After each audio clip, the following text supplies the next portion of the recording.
अपने वचन को भेजकर लोगों को छुड़ाता है, चंगा करता है। जिस भी सत्यानाश के गड्ढे में वो गिर चुके हैं उनसे उन्हें बाहर निकालता है। बड़े सारे लोग पहली बार आए हैं, जो आप भी जहां मौजूद हैं, समय है अब अपनी चंगाई की ओर बढ़ना, छुटकारे की ओर बढ़ना। सब जन बैठ जाएं अब आराम से, जहां पे ज्यादा पानी आ रहा है वहां पे जगह छोड़ दें, बाकी अलग अलग जगह। ये एक मैं बताता हूँ, ये बाइबल क्या बताती है कि सुखों में तो सब धन्यवाद करते हैं परमेश्वर का, सब परमेश्वर का गुणगान करते हैं, उसकी महिमा करते हैं। जब सुख है मतलब जब आपके जीवन में मौसम साफ है, तब तो सब आनंद करते हैं, सब परमेश्वर की जय जयकार करते हैं। जब दुख आ गया, परेशानी कोई आ गई, क्या तब परमेश्वर में आप बने हो? क्या तब परमेश्वर में अड़े रहे, खड़े रहे? आज ये वैसे ही आपके जीवन में दिखा है कि बड़े समय जब मौसम अच्छा रहा तो हम तो चर्च में थे, बैठे भी रहे। आज एक मौसम खराब है, परमेश्वर परख रहा है कि आज बैठे रहोगे कि नहीं बैठे रहे। लेकिन उसे बताना है, परमेश्वर चाहे हालात कैसे भी हैं, जीवन कैसा है, मौसम कैसा है, हमारा प्रेम तेरे लिए बढ़ता जाएगा। आमीन। तो मैं बता रहा था कि परमेश्वर वचन भेज के लोगों को बचाता है, छुड़ाता है। जिस भी सत्यानाश के गड्ढे में आप गिरे हैं, पाप का गड्ढा है, बीमारी का गड्ढा है, नशे का गड्ढा है, परमेश्वर तैयार है आज आपको छुड़ाने के लिए, बचाने के लिए, चंगा करने के लिए। सवाल क्या है? क्या आप छूटना चाहते हैं? क्या आप चंगा होना चाहते हैं? उसके लिए क्या है?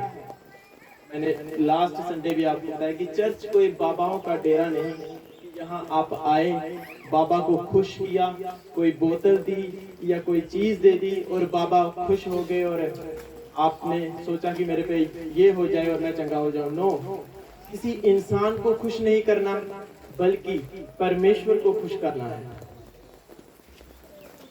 लेकिन आपके लिए, मेरे लिए, हम सब के लिए परमेश्वर ने अगुए ठहराए, जो आपको परमेश्वर का रास्ता दिखाएं कि परमेश्वर में कैसे चलना है। वो कोई परमेश्वर नहीं है। मूर्ति पूजा बाइबल मना करती है कि किसी भी मूर्त को, चाहे वो जान में है या बेजान है, आप उसे पूजेंगे नहीं। क्यों? क्योंकि मैं तुम्हारा परमेश्वर हूँ, मैं ही तुम्हारा एकमात्र परमेश्वर हूँ, मुझे छोड़ कोई दूसरा परमेश्वर नहीं है। लेकिन उसने कहा कि अगर मुझे देखना है, परमेश्वर कहता है मुझे देखना है तो मेरे दासों में से होकर देखो, जो सच्चे हैं, जो ईमानदार हैं, जो किसी बिना किसी लालच के परमेश्वर का वचन आपको सुनाते हैं, आपके लिए प्रार्थनाएं करते हैं। बाइबल कहती है अगर मुझे देखना है तो मेरे दासों में से होकर देखो। वही है जो तुम्हें दिखाएंगे कि मेरे आगे चलने का रास्ता क्या है। अगुए का मतलब मैंने बताया था, जो आपके आगे आगे चल रहा है, जो आपको बता रहा है कि भाई आगे गड्ढा है, ध्यान से आना, आगे कीचड़ है, ध्यान से आना, आगे रास्ता साफ है, मजे से आ, आनंद से आ। अगुए ये हैं। ऊंची आवाज में हालेलुया, ऊंची आवाज में हालेलुया। वचन की ओर ध्यान, आप चाहे बच्चे हैं, बुजुर्ग हैं, जवान हैं, वचन ही है जो आपको छुड़ाएगा। जिसने मुझे छुड़ाया, आप में से कई लोगों को छुड़ाया और आज कईयों को छुड़ाएगा। आमीन। आंखों को बंद करके हाथों को उठाएंगे, सब जन अंगीकार करेंगे। परमेश्वर, ऊंची आवाज में, परमेश्वर आज जितना वचन मैं सुनूं 100 गुना फलों को लेकर आऊं। कोई भी पाप की ताकत, अंधकार की ताकत, शैतानी ताकत इस वचन को मुझसे चुरा ना सके। ये वचन मेरे जीवन में आशीषों का कारण ठहरे। इस वचन को मैं सुनने वाला ही नहीं बल्कि मानने वाला भी बने। यीशु मसीह के नाम में हम मांगते हैं, आमीन। तालियों के साथ थैंक्स करें, क्योंकि पता नहीं क्यों आज परमेश्वर कह रहा है आज छूटने का और चंगाई का दिन है, जो आज आपके जीवनों में जा रही है। आमीन। वचन को सुनना है, उसे सोखना है अपने जीवन में। जैसे ये बूंदे गिर रही हैं, आपके कपड़ों में सूख रही है, उसी प्रकार आज वचन आप अपने जीवनों में, आत्मा में समाओ, क्योंकि ये वचन आज आपको एक छुटकारे की ओर लेके जाएगा। आमीन। वचन नोट करना है। अगर आपको नोट करना नहीं आता, मैं आपको बताऊंगा कैसे नोट करना है। जो आयत बोली जाती है उसे नोट करना है। जो बात परमेश्वर का आत्मा आपसे बोल रहा हूँ, मैं सिर्फ एक जरिया हूँ।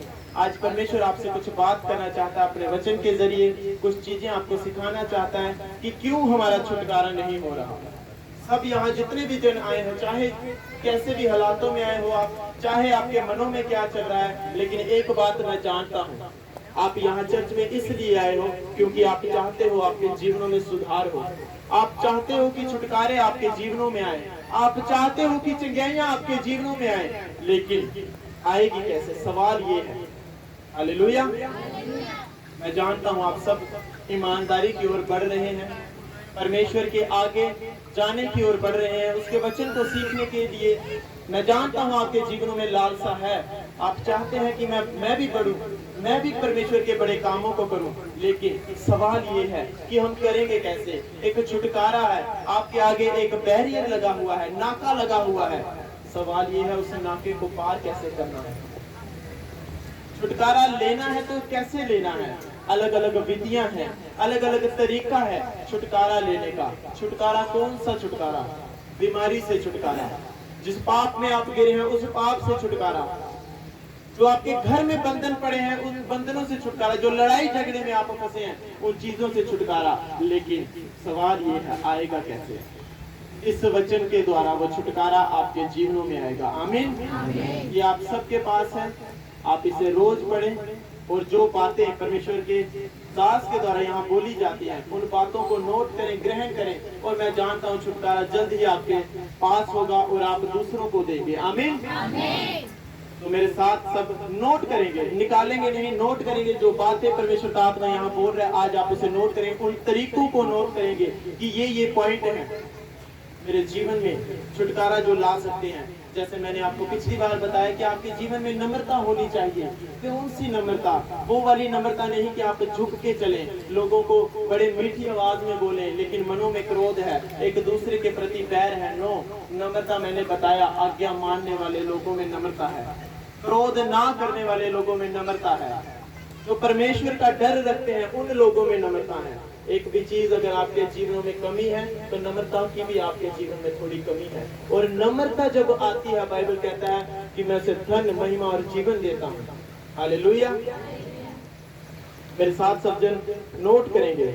दूसरा राजा उसकी 5 आयत 1 से लेकर 11 तक मैं पढ़ूंगा, ध्यान से सुनना है क्योंकि एक छुटकारा है जो इस वचन के सुनते सुनते आज आपके जीवनों में एंटर करेगा। हालेलुया। जोश चर्च अपना हाई रखना है। हालेलुया। दूसरा राजा पुराने नियम में है ये, दूसरा राजा 5 उसकी 1 से लेकर 11 आयत मैं पढ़ूंगा और आप सब जन सुनेंगे। और आराम के राजा का नामान नाम सेनापति अपने स्वामी की नजर में बड़ा और प्रतिष्ठित पुरुष था, क्योंकि यहोवा ने उसके द्वारा अरामियों को विजय किया था और वो शूरवीर था लेकिन कोढ़ी था। बाइबल क्या बता रही है कि आराम एक जगह का नाम है, देश का नाम है। जैसे इस शहर का नाम है सकला, कठुआ, आपके अपने अपने शहर हैं। बाइबल यहाँ पे ध्यान से सुनना, ये मत सोचना, क्योंकि आज परमेश्वर इसी वचन के द्वारा आपसे बात करेगा कि आप क्या सोच के आते हैं, लेकिन परमेश्वर की आज्ञा, परमेश्वर का सोचना क्या है। नीति वचन कहती है कि अपनी बुद्धिमान का सहारा ना लेना, अपनी सोच का सहारा ना लेना, बल्कि संपूर्ण मन से, पूरे मन से परमेश्वर पर भरोसा रखना, तब वो तेरे लिए सीधा रास्ता निकालेगा। आमीन। आप अपनी सोच को लेकर अगर चलेंगे, आज संडे है, बारिश लगी है, मैं नहीं जाऊंगा, लेकिन परमेश्वर का वचन क्या कह रहा है कि संडे मेरे भवन में हो। आपने अपनी सोच लगाई, आप संडे नहीं आए, कोई ना कोई चीज जरूर आप मिस कर रहे हैं। इस वचन को सुनने से पहले इस वचन को याद रखें। परमेश्वर का वचन क्या कह रहा है? अपनी सोच का, अपनी समझ का सहारा ना लेना, बल्कि पूरे मन से, आधे मन से नहीं, पूरे मन से परमेश्वर पर भरोसा रखना। वो तेरे लिए सीधा मार्ग निकालेगा, तेरी हड्डियां पुष्ट करेगा, तुझे चंगा करेगा। आमीन। तो यहाँ क्या कह रहे हैं कि आराम के राजा का नामान नाम सेनापति अपने स्वामी की नजर में बड़ा प्रतिष्ठित पुरुष था, क्योंकि यहोवा ने उसके द्वारा अरामियों को विजय किया था और वो शूरवीर था लेकिन कोढ़ी था। मुड़ा बड़ा शैल है, लेकिन 1 लाख लंगड़ी है। ਉਹਦੇ ਘਰ ਦੇ बड़े चंगे है लेकिन प्यो शराबी है। एक लेकिन उसके साथ जुड़ गया। पहले उसकी खूबियां बताई, आराम देश का राजा। ये लड़का यहाँ खड़ा है, ये लगा लो आप आराम देश का राजा है, एक देश का राजा है। और बाइबल कहती है उसका एक सेनापति नामान, नामान एक देश है, ये उसका राजा है। इस राजा के अंडर एक बंदा काम कर रहा है, उसका नाम है नामान, नामान। और बाइबल कह रही है नामान के द्वारा उसने क्या क्या किया। ये बंदा नामान अपने राजा की नजर में एक बड़ा अच्छा पुरुष है, इसकी हर एक बात को मानता है, हर एक काम को करता है। और बाइबल कहती है कि इसके द्वारा, नामान के द्वारा इस राजा के देश में इन्होंने जो भी युद्ध लड़े, जो भी काम किए, वो सब जीते। इसके द्वारा, नामान के द्वारा, इस बंदे के द्वारा। ये राजा है, इस राजा का एक कर्मचारी है नामान। इसके द्वारा इस राजा ने बड़े सारे युद्ध जीते। क्यों विजय किया? वो शूरवीर था, युद्ध लड़ने में निपुण था, तीर कमान चलाना जानता था, तलवार चलाना जानता था, युद्ध की नीतियां जानता था कि अगर कोई यहां से आ रहा है युद्ध लड़ने तो हम पीछे से वार करते हैं। इसके पास टेक्निक थी, विजयी था, शूरवीर था, धड़ल्ला था। लेकिन एक कमी थी, कोड़ पड़ा हुआ था इसे, इसको कोड़ पड़ा हुआ था। सेनापति एक ओहदा रखता है, सोचो एक एमपी है, मेंबर ऑफ पार्लियामेंट, कितनी पावर है? ये उसका पीए है। कोई डायरेक्ट एमपी से नहीं मिल सकता, पहले पीए से बात करेगा, ये मिलवाएगा तो ये मिलेगा, अदरवाइज अगर इसने ना कर दी ये नहीं मिल सकता। मतलब उसके पास पावर है। उसी प्रकार नामान के पास पावर थी, लेकिन एक कमी थी, कोड़ी था, बेचारे को कोड़ पड़ा हुआ था।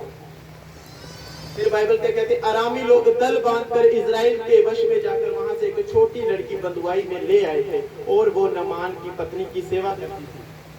फिर क्या हुआ? ये युद्ध लड़ने गए, सब पूरी सेना युद्ध लड़ने गई, राजा गया, इनके और भी साथी थे। जब किसी देश में युद्ध लड़ने गए तो वहां से एक छोटी लड़की उठाई, उसे कब्जा करके बंधुआ बना के ले आए, चल तू गुलाम है आज से। और वो जब देश में गुलामी ने कैसे पता नहीं क्या हुआ, वो लड़की जो गुलाम बनाई थी वो इस नामान की पत्नी की सेवा करने लगी, इसकी सेवा करने लगी, इसकी पत्नी की सेवा कि उसके कपड़े प्रेस करो या जो भी उस औरत की जरूरतें थी वो छोटी सी लड़की उसकी जरूरतों को पूरा करने लगी। फिर क्या हुआ? उसने अपनी स्वामिन से कहा, उस लड़की ने, ये लड़की है, इसको बंधुआ बना के ले आए, ये युद्ध करने गए, इसको बंधुआ बना के लेके आ गए। ये लड़की है, किसी देश से उठा के ले आए और इसकी पत्नी की वो सेवा करने लगे। फिर ये लड़की इसकी पत्नी को कहती है कि उसने अपनी स्वामी से कहा, जो मेरा स्वामी शेमरोन के भविष्यद्वक्ता के पास होता तो क्या ही अच्छा होता, क्योंकि वो उसके कोढ़ से चंगा कर देता। इस लड़की ने इसकी वाइफ को कहा, इसकी औरत को कहा कि मैडम अगर तेरा घरेआला साढ़े उधर एक पिंड च एक नबी है, एक चर्च लगती है, अगर उधर पुज जाता ना तो इन्हें ठीक हो जाना, इन्हें चंगा हो जाना। फिर क्या हुआ? तो किसी ने उसके प्रभु के पास जाकर कह दिया, एक कुड़ी, ये लड़की इसकी वाइफ से बात कर रही थी कि अगर ये इसको कोड़ पड़ा है, अगर ये हमारे वहां नगर में होता तो वहां पे एक नबी है, वहां पे एक पास्टर है, अगर ये उस पास्टर के पास पहुंच जाता तो वो दुआ करता, इसका कोड़ ठीक हो जाना था। ये उससे बात कर रही है, किसी ने सुन लिया, उसने सुन के राजा को बता दिया कि ऐसे ऐसे बात है, वो लड़की जो हम बांध के लाए हैं वो कह रही है कि अगर वो कोड़ी बंदा, प्रेम तो करता है ये राजा उससे, क्योंकि उसने उसका कितना साथ दिया, इसको दे आई उसके प्रति, अच्छा ऐसी बात है। उसने, इस राजा ने क्या किया, फिर इसने सुन लिया कि उस नगर में कोई बंदा है जो पास्टर है, जो दुआ करेगा उसका कोड़ ठीक हो जाएगा। इस बंदे ने उसको पत्र लिख दिया, उस राजा, उस वहां के राजा को, ये ऐसे ऐसे मेरा बंदा आ रहा है, उसको इस पास्टर से मिलवाओ। फिर क्या होता है? आराम के राजा ने कहा तो किसी ने उसके 4 आए, तो किसी ने उसके प्रभु के पास जाकर कह दिया कि इजरायली लड़की ऐसा कहती है, ये इजराइल से लेके आए थे, इजरायली लड़की ऐसा कह रही है कि अगर ये हमारे वहाँ पास्टर के पास पहुंच जाता तो इसका कोड ठीक हो जाता। इसने इसकी वाइफ से कहा, किसी ने सुन लिया, इसको बता दिया। इसने आगे क्या किया, इस राजा ने क्या किया, आराम के राजा ने कहा, इसने कहा तू जा, मैं इजराइल के राजा के पास एक पत्र भेजूंगा। इजराइल के राजा ने नामान को कह दिया, तू जा, मैं इजराइल के राजा के पास एक पत्र भेजता हूँ। जब वो दास की कार चांदी और 6000 टुकड़े सोना और 10 जोड़े कपड़े साथ लेकर रवाना हो गया। ये भेंट लेकर परमेश्वर के दास के पास गया। ये सेनापति है, एक ओता रख के गया, सोना चांदी हीरे जवाहरात, बड़ी बड़ी भेंटें, सूट, जो उसको चीजें जरूरत थी वो लेकर गया। अपने घमंड में गया कि मेरे पास ये सारी चीजें मैं उसे दूंगा, प्रार्थना करवा के आऊंगा और मैं ठीक हो जाऊंगा। ये सोच के ये यहाँ से निकल गया और वो इजराइल के राजा के पास साथ आए। इस पत्र के पढ़ने पर इजराइल का राजा अपने वस्त्र फाड़ कर बोला, क्या मैं मरने वाला और जिलाने वाला परमेश्वर हूँ कि उस पुरुष के पास मेरे किसी को भेज दिया कि मैं उसका कोढ़ दूर करूं? सोच विचार तो करो, वो मुझसे झगड़े का कारण ढूंढता होगा। ये सुनकर कि इजराइल के राजा ने अपने वस्त्र फाड़े, परमेश्वर के भक्त एलीशा ने राजा के पास कहला भेजा, तूने क्यों अपने वस्त्र फाड़े? वो मेरे पास आए तब जान लेगा कि इजराइल में भविष्यद्वक्ता तो है। एलीशा उस नबी का नाम था जिसके बारे में इस लड़की ने कहा कि अगर वो एलीशा के पास होता, एलीशा पास्टर के पास होता, एलीशा प्रॉफिट के पास होता तो उसका कोढ़ चंगा हो जाना था। एलीशा को पता चल गया कि कोई मेरे पास आ रहा है प्रार्थना करवाने के लिए। उसने कहा कोई बात नहीं, आने दो, वो लोग जान जाएंगे कि सच में कोई परमेश्वर है जो ये कर सकता है। तब एलीशा ने एक दूत, तब नामान घोड़ों और रथों समेत एलीशा के द्वार पर गया, खड़ा हो गया। नामान ये बंदा उस पास्टर के घर, प्रॉफिट के घर के बाहर खड़ा हो गया और खटखटाया, घोड़े और रथ लेकर आया। सोचो यहाँ पे कोई बंदा तगड़ा पावरफुल बंदा आए, चर्च में आना चाहता है, जी मुझे बीमारी है, 10-20 गाड़ियां लेकर आ गया। पूरे नगर में हलचल मच गई, ये कौन बंदे आ गए, इतने लोग, इतना पावरफुल बंदा कौन आ गया इस चर्च में? सब मोहल्ला इकट्ठा हो गया और पास्टर प्रॉफिट अंदर बैठा है, दरवाजा बंद करके प्रार्थना कर रहा है, कोई काम कर रहा है। एक बंदा बाहर से उठता है, अंदर जाता है भागते हुए, पास्टर जी, प्रॉफिट जी। बाहर कोई आया, बड़ी सारी गाड़ियां लेकर आया, बड़े रथ लेकर आया, बड़े घोड़े लेकर आया, बड़ी सारी चीजें लेकर आया है। उसके प्रॉफिट ने क्या कहा? तब एलीशा ने एक दूत के उसको कहला भेजा, जो लड़का बाहर से अंदर गया, उसने अंदर वाले को बाहर भेजा कि जा उस बंदे को कह जो इतनी गाड़ियां लेकर आया है कि तू जा यर्दन में 7 बार डुबकी लगा, तब तेरा शरीर ज्यों का त्यों हो जाएगा और तू शुद्ध हो जाएगा। प्रॉफिट ने बंदा भेजा बाहर, उसको कहो जा यार, तू जो नदी है वहां, यर्दन नदी है उस देश में बहती है, तू जा वहां पे 7 डुबकियां मार, तेरा कोढ़ ठीक हो जाएगा। उस बंदे को बाहर गुस्सा आ गया, मैं इतनी गाड़ियां लेकर बाहर आया, इतने लोग लेकर बाहर आए, ये बंदा मुझसे मिलने भी नहीं आया। परंतु नामान क्रोधित हो गया। वो बाहर जो गाड़ी में बैठा था बंदा, वो गुस्से में आ गया, ये कहता हुआ चला गया वापस, गाड़ियां मोड़ो, बंदा हमसे मिला नहीं, हम वापस चलेंगे। ये कैसा बंदा, घमंडी, आकड़ रखने वाला बंदा, इससे हम नहीं मिलेंगे, ये तो मुझसे मिलने भी नहीं आया, मुझे आज्ञा दे रहा है कि जा तू उधर जाके नहा ले, डुबकियां मार। क्या मेरे देश में जहां से मैं आया वहां नदियां नहीं थी? क्या वहां पानी नहीं था? अगर नहाना ही है तो मैं वहां नहीं नहा सकता था? तो क्या हुआ, वो क्रोध करके, गुस्सा करके वहां से चला गया और चला गया कि सोचा कि अवश्य वह मेरे पास बाहर आएगा। उसने ये सोचा था कि पास्टर बाहर आएगा, मुझसे मिलेगा, जफ्फियां डालेगा। उसने सोचा कि पास्टर मेरे पास आएगा, अवश्य वो मेरे पास बाहर आएगा और खड़ा होकर अपने परमेश्वर यहोवा से प्रार्थना करके कोढ़ के स्थान पर अपना हाथ फेर कर कोढ़ को दूर करेगा। आमीन। यहाँ तक बात आपको समझ आई? एक प्रॉफिट के पास लोग आए, बड़ी गाड़ियों में, बड़े रुतबेदार लोग मिलने आए कि उस प्रॉफिट के पास चलते हैं जिसके बारे में हमने सुना कि वहां जाओ, प्रार्थना होगी, आप ठीक हो जाओगे। उस बंदे ने भी ये सोचा, वो घर से सोच के आया कि मैं वहां जाऊंगा, ये सारी चीजें दूंगा, और वो प्रॉफिट बाहर आएगा, मेरे सिर पर हाथ रखेगा और प्रार्थना करेगा जहां मुझे कोड़ पड़ा है, और मैं ठीक हो जाऊंगा। बड़े सारे लोग आप में से यही सोच कर आए कि आज परमेश्वर के दास मेरे पर हाथ रखेंगे और जहां मुझे दर्द है, जहां मुझे कोई बीमारी है, वहां पर हाथ रखेंगे और मैं ठीक हो जाऊंगा। लेकिन बाइबल यहाँ कह रही है कि उस प्रॉफिट ने कहा, जा बाहर जो नदी बह रही है उसमें 7 डुबकियां लगा। वो बंदा गुस्सा हो गया और चला गया। वो बंदा गुस्सा हो गया और चला गया वहां से। आपको यहाँ तक बात समझ आई कि क्या हुआ? एक सीन चलाया मैंने आपके सामने, वो सीन आपके जीवन में उतरा। किसी ने किसी को कहा, जा उस पास्टर के पास प्रेयर करवा के आ जा तो तेरा कोड़ दूर हो जाएगा। उसने कहा अच्छा ऐसी बात है। उसने अपने साथ बंदे इकट्ठे किए, गाड़ियां लेकर आ गया, बाहर खड़ा हो गया, अंदर बाहर भेजा, बुलाओ पास्टर को मेरे लिए प्रार्थना करे।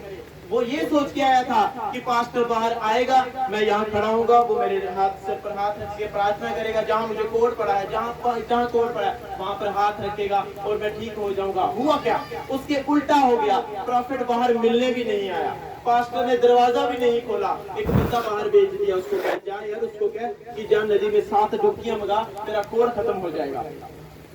उस बंदे को गुस्सा आया। उसने कहा यार किससे मैं मिलने आ गया, ऐसे घमंडी बंदे से मिलने आ गया जो मुझसे मिलने तक नहीं आया। मैं इतनी गाड़ियां लेके आया, इतनी चीजें लेके आया, ये बंदा मुझसे मिलने भी नहीं आया। दफा जा, मैं नहीं मिलना, मैं चलेगा। गाड़ियां मोड़ी, वापिस चले गए। उसके साथ एक बंदा भी आया था। उसने कहा यार मेरी बात सुन।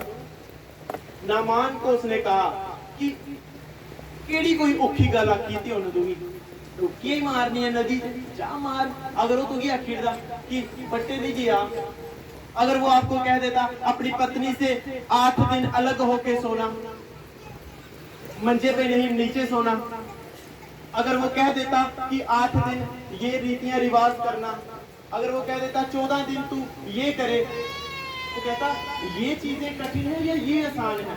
क्या कितनी तो बड़ी बात कह दी है उसने यार, 7 डुबकियां ही तो मारनी है, इतनी दूर से तू आया। अगर उसने कुछ कहा है तो मान ले, 7 डुबकियां मारनी है, कौन सा बड़ा काम है? कपड़े खोल और जा डुबकियां मार 7। उस बंदे ने उसे समझाया, सोचो अगर वो तेरे को कोई कठिन बात कह देता कि जा पहले 50 करोड़ रुपया लेके आ, फिर मैं तेरे लिए प्रार्थना करूंगा। ये बात कठिन थी, 50 करोड़। मतलब ऐसी चीज अगर आपको पास्टर बोल दे कि मैं तेरे लिए प्रार्थना तब करूंगा जब तू मुझे ये चीज लाके देगा, तू मेरे लिए पहले गाड़ी लेके आ, फिर मैं तेरे लिए प्रार्थना करूंगा। उसने कहा जा यार बाहर, तू 7 डुबकियां लगा, तेरा कोड़ चला जाएगा। उस बंदे ने उसको समझाया कि यार तू इतनी गाड़ियां लेकर, इतना तेल खर्च करके आज अगर आया है, अगर उसने कहा ही है 7 डुबकियां लगानी तो लगा लेना, क्यों नहीं लगा रहा? कौन सी कठिन बात कही है? उसने कहा चलो ठीक है। वो गए उस नदी के पास, यरदन नदी के पास, कपड़े खोले, डुबकियां लगाई, 2 3 4 5 6 जैसे 7 डुबकियां लगाई। वचन कहता है उसका सारा कोट साफ हो गया और उसकी जो चमड़ी थी बच्चे की तरह सॉफ्ट कोमल हो गई। और वो फिर हैरान हुआ कि वाह, कि मेरे जीवन में ये चमत्कार हो। फिर वो उससे मिलने गया, फिर उसने उसकी भेंटों को, उसने कहा अब मैं तुझे ये भेंट देना चाहता हूँ, लेकिन परमेश्वर के दास ने कहा मुझे कोई भेंट नहीं चाहिए, जा तो अपने राज्य में जा, वहां बता कि तेरे लिए क्या हुआ और यहोवा कितना बड़ा महान परमेश्वर है। सब जन ऊंची आवाज में तालियों के साथ। यहाँ ये बताया गया आज्ञाकारिता। आज लोग चर्च में आए हैं, आते हैं कि ये, अब मैं सबकी बात नहीं कर रहा क्योंकि मैंने बदलाव को देखा आपके जीवनों में। एक स्टेप है, जरूरी नहीं है। मैंने इसलिए आपको पहला वचन क्या बताया? बाइबल कहती है अपनी सोच का सहारा ना लेना, संपूर्ण मन से परमेश्वर पर भरोसा रखो, वो तुम्हारे लिए रास्ता निकालेगा। बड़े लोग समझ के आए, सोच के आए कि मैं जब जाऊंगा परमेश्वर के दास खड़े होंगे, मैं उनको रोग बताऊंगा, वो मेरे लिए प्रार्थना कर देंगे, जहां भी मुझे दर्द है या कुछ भी है मुझे प्रार्थना करेंगे और मैं ठीक हो जाऊंगा। मैक्सिमम सारे लोग यही सोच के आते हैं और परमेश्वर करता भी है काम, लेकिन इसके लिए वो अलग चीज चाहता है। इसके लिए वो चाहता है कि मैं हाथ रख के प्रार्थना करूं और वो ठीक हो जाए, लेकिन इसके लिए नहीं चाहता होगा। इसके लिए शायद वो चाहता हो कि इसे मैं कोई आज्ञा दूं, ये काम करेगा तो फिर मैं करूंगा। अगर आप सबके लिए नहीं है, ये आप सबके लिए ये नहीं है कि आप पर हाथ रख के प्रार्थना हो, आप चंगे हो जाओ।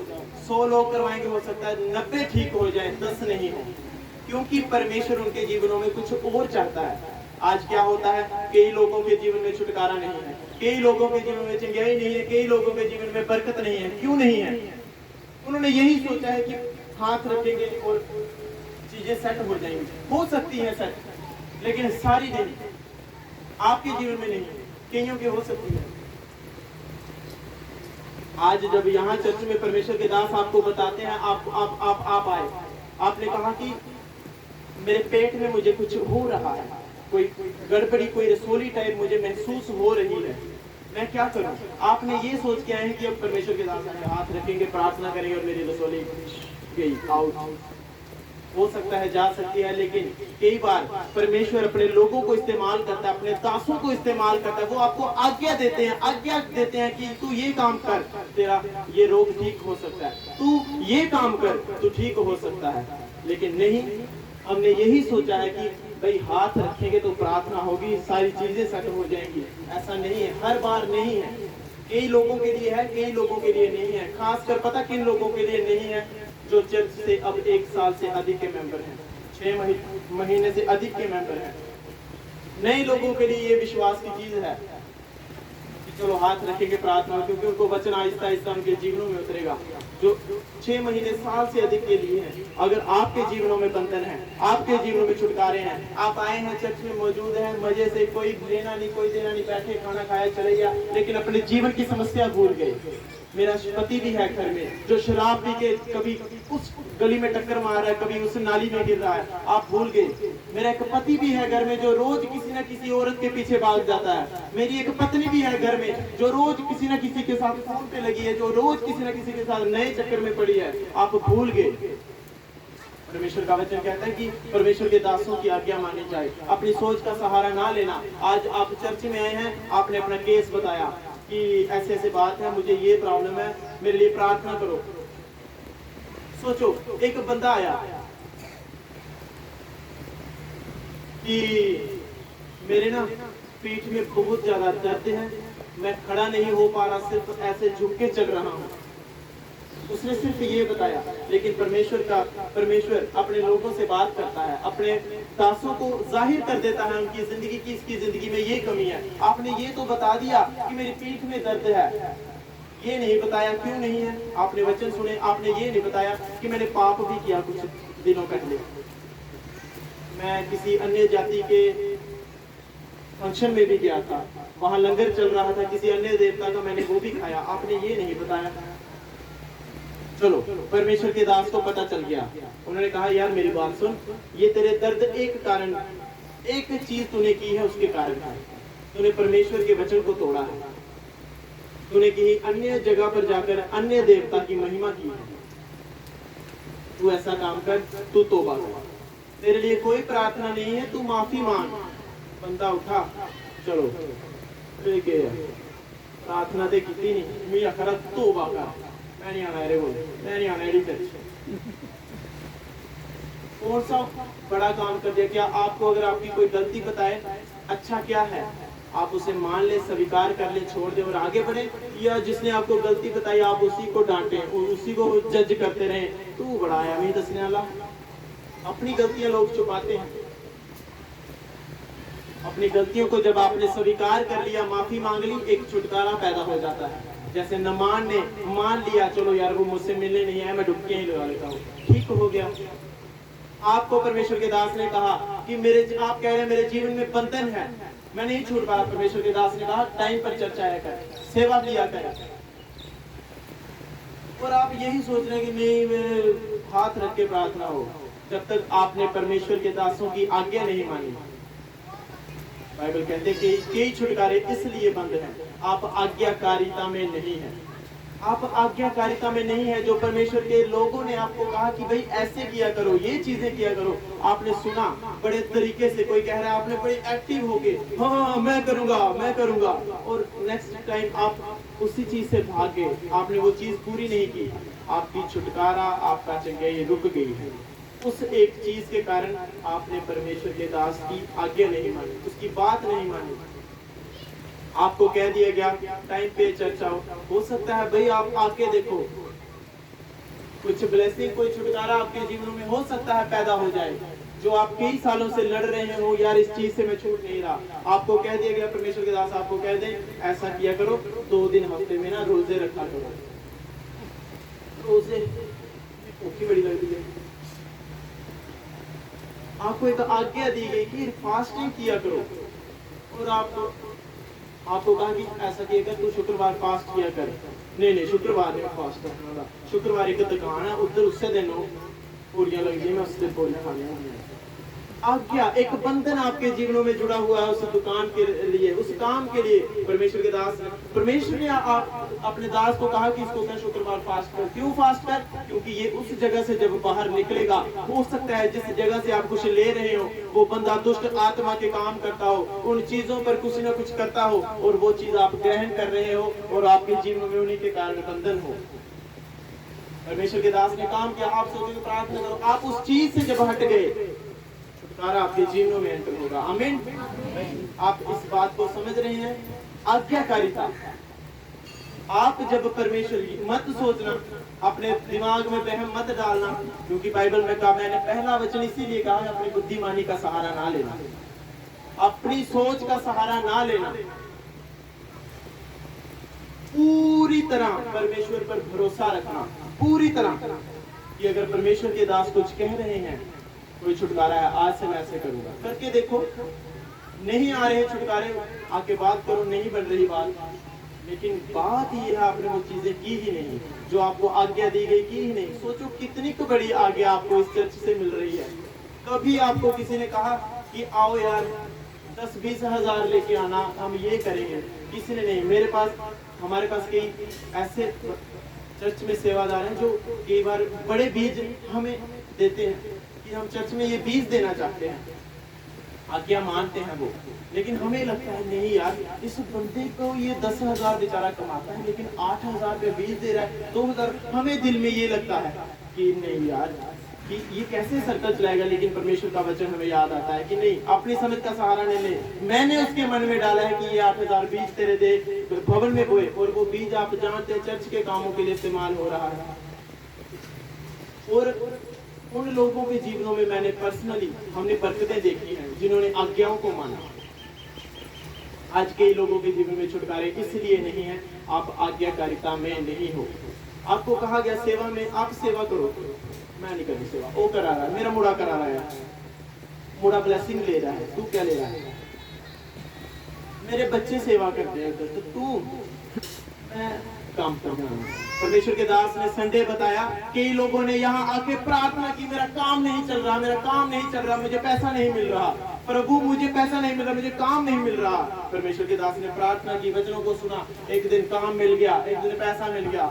चर्च से भीतर, चर्च से बाहर, जिस परमेश्वर ने आपको बरकत दी, आपने उसी को छोड़ दिया। क्या परमेश्वर ये चाहता था कि मैं आपको कुछ दे दूं और आप मुझे छोड़ के चले जाओ? क्या आपके माँ बाप ये चाहते हैं कि आप उनको आप प्रॉपर्टी ले लो और उनको छोड़ के चले जाओ? कभी नहीं। बल्कि जिसने दिया उसका धन्यवाद किया जाए, उसके भवनों में आओ, उसकी आज्ञाओं को और सगो। जो आपको काम मिला, जो पैसा मिला, उस काम के कारण आप परमेश्वर की महिमा करो, बरकतें देखो। फिर हालेलुया। आप ये सोचेंगे कि एक छोटा सा बंदा हमें समझा रहा है, मैं 80 साल का हूँ, मैं 70 साल का हूँ, ये क्या मुझे समझाने वाले बने? आपकी चंगाई, आपका छुटकारा रुका हुआ है। कोई ऐसी बात चर्च में नहीं है जो आपको ये बताया जाए कि जाओ लड़ो, कि जाओ ये गलत काम करके आ जाओ। आप अगर इस चर्च से जुड़े, आप जानते हैं आपको वही बातें दी गई जो वचन के अनुसार है। कभी किसी ने नहीं कहा, सगों लोग आए कि हमें उसने बदनाम किया, हमें उसने गालियां दी, आप ये करो वो करो।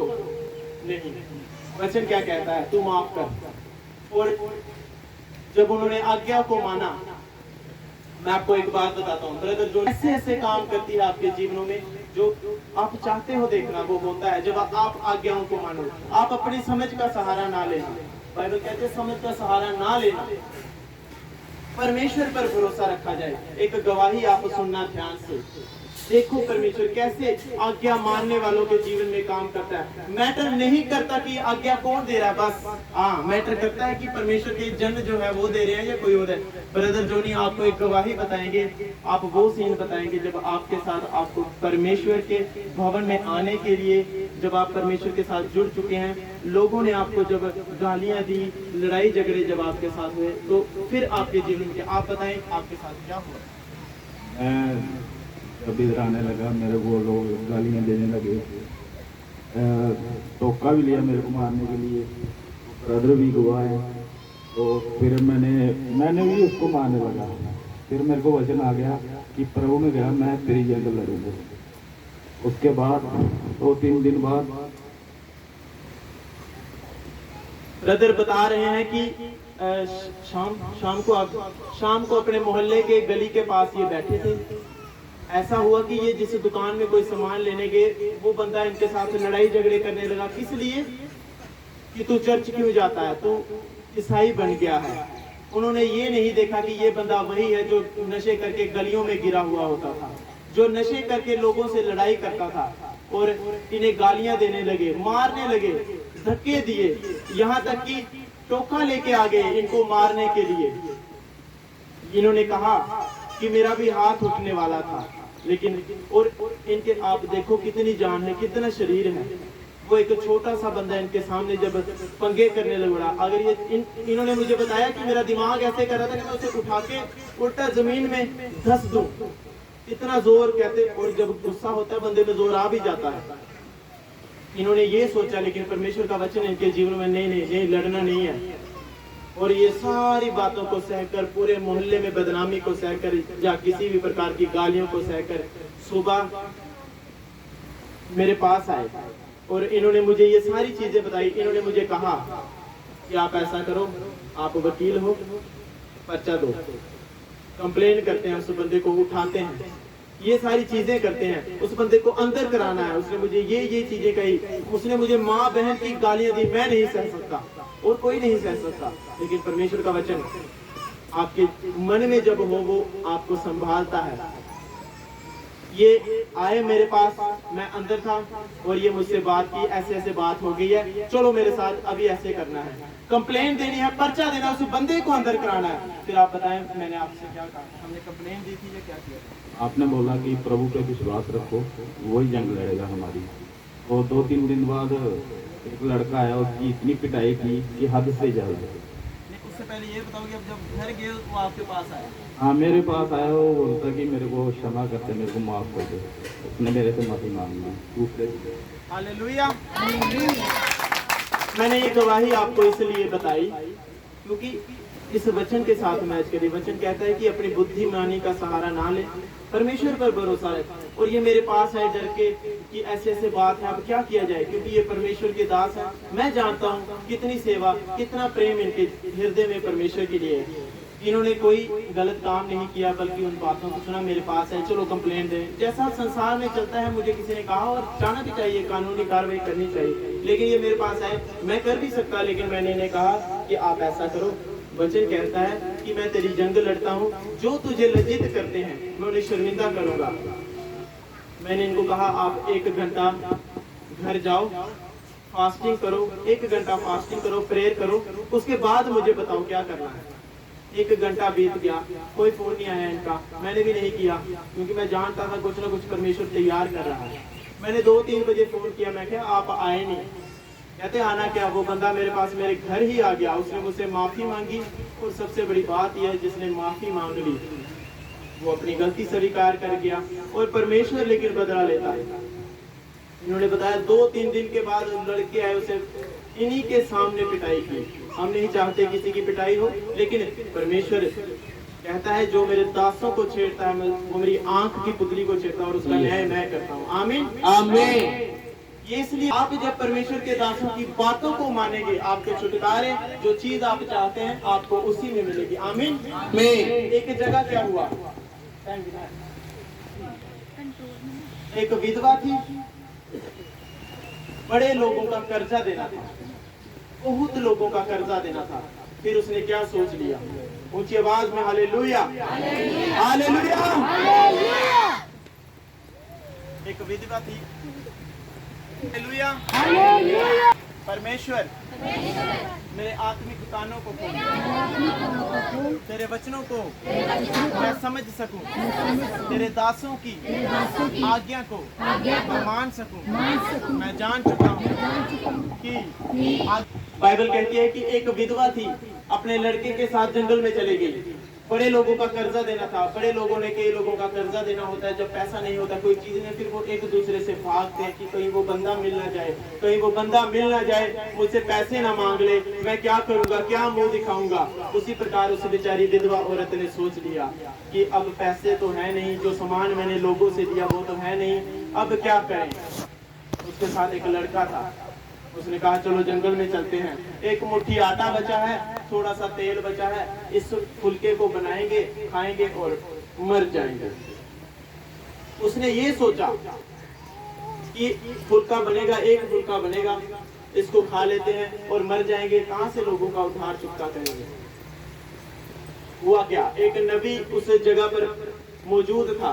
उस नबी को परमेश्वर ने कहा, उस नबी को परमेश्वर ने कहा कि जा, उस जंगल में एक विधवा बैठी है, उसके पास एक मुट्ठी आटा और थोड़ा तेल है, जा उसको कह कि वो तेरे लिए खाना बनाए और तू खा, फिर उसको आशीष दे। वो नबी उस औरत के पास आ गया और उस औरत को कहता, वो औरत जानती थी ये नबी है, ये पास्टर है, ये प्रॉफिट है। वो नबी उस औरत के पास गया और उस औरत को कहता मेरे लिए कुछ खाने को बना। उस औरत ने कहा कि मेरे पास अभी ये एक मुट्ठी आटा है और ये थोड़ा सा तेल है, चल मैं तेरे लिए ही बनाकर तुझे खिला देती हूँ। उसने बनाया और नबी ने खाया, उसके पास कुछ नहीं बचा।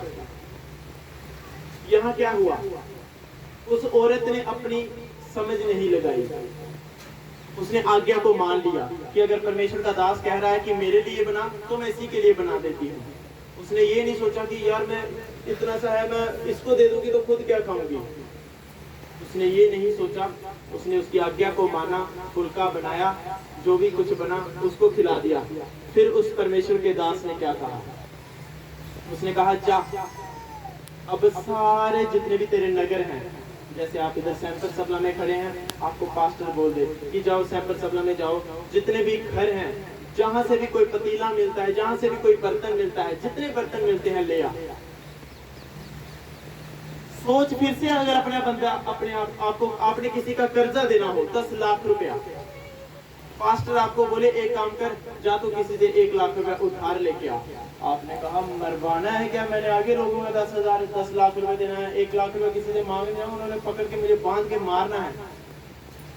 उस औरत ने भी ये मन में सोचा कि मैंने आगे कितने लोगों से उनका सामान वापस देना है, ये पास्टर ये प्रॉफिट कह रहा है कि जा और बर्तन लोगों से मांग कर लेके आ। उसके माइंड में ये आया हुआ था, लेकिन वचन की रिस्पेक्ट की, उस परमेश्वर के दास की आज्ञा को माना। उसने कहा कोई बात नहीं, मैं जाती हूँ, लोगों के घरों से बर्तन मांग के लाती हूँ। वो बर्तन मांग के लाई, चलो मिल गए। परमेश्वर के दास ने प्रार्थना की और प्रार्थना की, जितने भी बर्तन उसने लाए उन सब में तेल भर गया। और उस परमेश्वर के दास ने अब उसे फिर आशीष दी, क्योंकि जब उसने उसकी आज्ञा को माना कि मेरे लिए कुछ बना तैयार कर मैं खाऊंगा, और जब उसने आज्ञा को माना फिर उसने कहा जा बर्तन लेके आ, ये भी आज्ञा को माना। जब बर्तन आए उसने प्रार्थना की, उन सबों में तेल भर गया। उसने उसे आशीष दी कि अब ये तेल कभी खत्म नहीं होगा, जब तक तू जीवित है ये तेल कभी खत्म ना होगा, बल्कि अब जितना भी तेल है जा इसे बेच और जिन लोगों का तुम्हें कर्जा देना है उतार। आमीन। एक आज्ञा को माना। आज आज्ञा क्या है? चर्च कह रही है अपने बीजों में वफादार रहो, अपने दशमांश में वफादार रहो। बेशक आपके जीवन में घटियां हैं, बेशक कमियां हैं, ईमानदारी परमेश्वर के दास ने ये तो परमेश्वर की आज्ञा है कि अपने दशमांश सारे भवनों में लाओ और देखो मैं तुम्हारे लिए आशीषों के काम करता हूँ कि नहीं। ये तो परमेश्वर की ही आज्ञा है और हम लोग उससे भी परे हटते हैं। बाइबल कहती है फिर तू मुझे लूटता है। कैसे लूटता है? सोचो, आप सोचो मैं कैसे लूट सकता हूँ परमेश्वर को। लेकिन बाइबल कहती है तुम लोग मुझे लूटते हो, अपने दशमांश चोरी करते हो।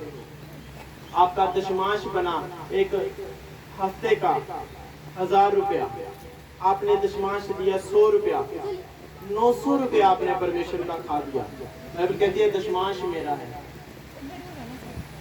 परमेश्वर कहता है दशमांश मेरा है, मैं तेरे से इसलिए दे रहा हूँ ताकि उस पर बरकत दूं। उस औरत ने पहले नबी को क्या खिलाया?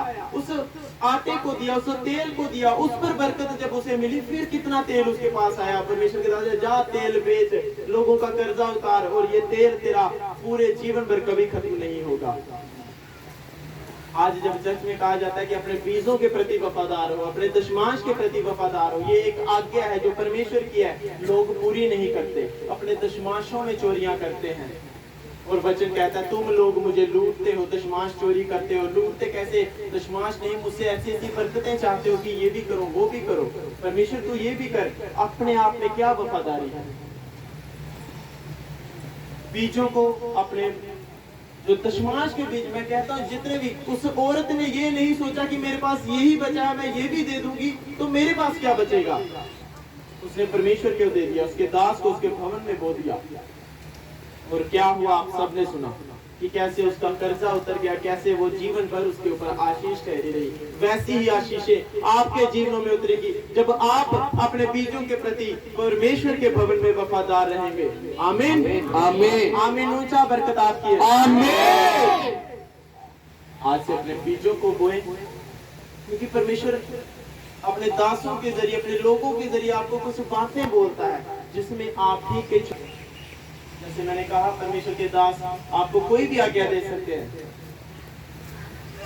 उसमें आपकी आशीष है, आपका छुटकारा है। अगर आपको सोचो, आपको कोई परमेश्वर के दास कह रहे हैं कि आप समय पर चर्च आओ, उससे परमेश्वर के दास का क्या फायदा? आपको परमेश्वर के दास कह रहे हैं कि अपने बीजों को बोओ, परमेश्वर के दास को क्या फायदा? क्या वो अपने साथ पैसे घर लेके जा रहे हैं? मैं गवाह हूँ, चर्च की टीम गवाह है, परमेश्वर के दास कभी भी जब ऑफरिंग गिनी जाती है कभी भी ऑफरिंग में आए भी नहीं, देखा भी नहीं कि कितने पैसे हैं, बल्कि उसे टीम जो गिनती है, गिना, नोट किया, डायरी में नोट किया, अगले दिन बैंक में जमा।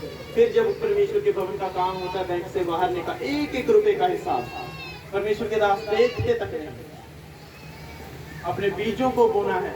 परमेश्वर के दास, परमेश्वर के लोग जो आपको आज्ञा देते हैं उसे पूरा करना है। आपको अगर कहा गया कि चुन्नी सिर पे लेके आओ, कोई मतलब है इस चीज का?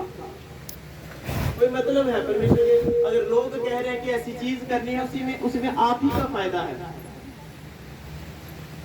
अगर परमेश्वर के दास, परमेश्वर के लोग आपको कह रहे हैं कि भाई सेवा में थोड़ा योगदान दो, आप ही का फायदा है। सेवा बरकतों से जुड़ी है। आप जब सेवा करते हैं, सेवा डायरेक्ट आशीषों से जुड़ी है। आप ये सेवा कर रहे हैं, परमेश्वर आपके रास्ते खोल रहा है। आप ये काम कर रहे हैं, परमेश्वर आपके ये काम कर रहा है।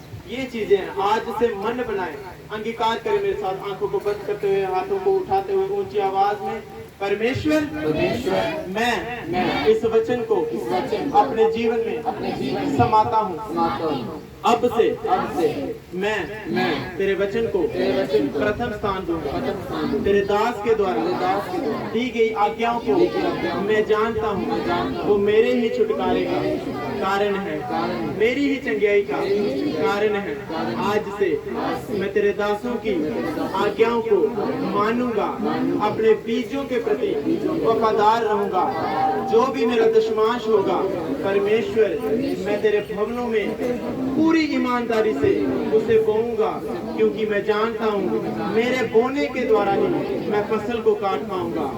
परमेश्वर मैं प्रार्थना करता हूँ जितने जन अपने बीजों को सब जन निकालें, अपने हाथों में उठाएं। तो जो बोना चाहते हैं, वचन आपने सुन लिया है, किसी को कोई जोर नहीं, किसी से कोई जबरदस्ती नहीं है कि तू क्यों नहीं दे रहा, तू क्यों नहीं दे रहा। नो, आपने वचन सुना है, वचन के द्वारा ही हम बात कर रहे हैं आपसे। जो बीजों को बोना चाहता है, अपने दशमांशों को ऊंचा करके उठाए। मैं प्रार्थना करता हूँ प्रभु यीशु मसीह, मैं प्रार्थना करता हूँ, तूने अधिकार दिया, तूने कहा कि जो कोई मेरे राज्य में बीजों को बोएगा वो 30 गुना, 60 गुना, 100 गुना करके उसे वापस भी पाएगा।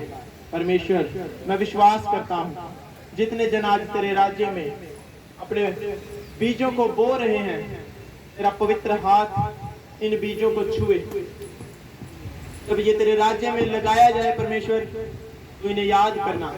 मैं जानता हूँ परमेश्वर, आज जो तू कह रहा है कि इनके बीजों के द्वारा आज इनके जीवनों में चंगियाइयां जा रही हैं, छुटकारे जा रहे हैं।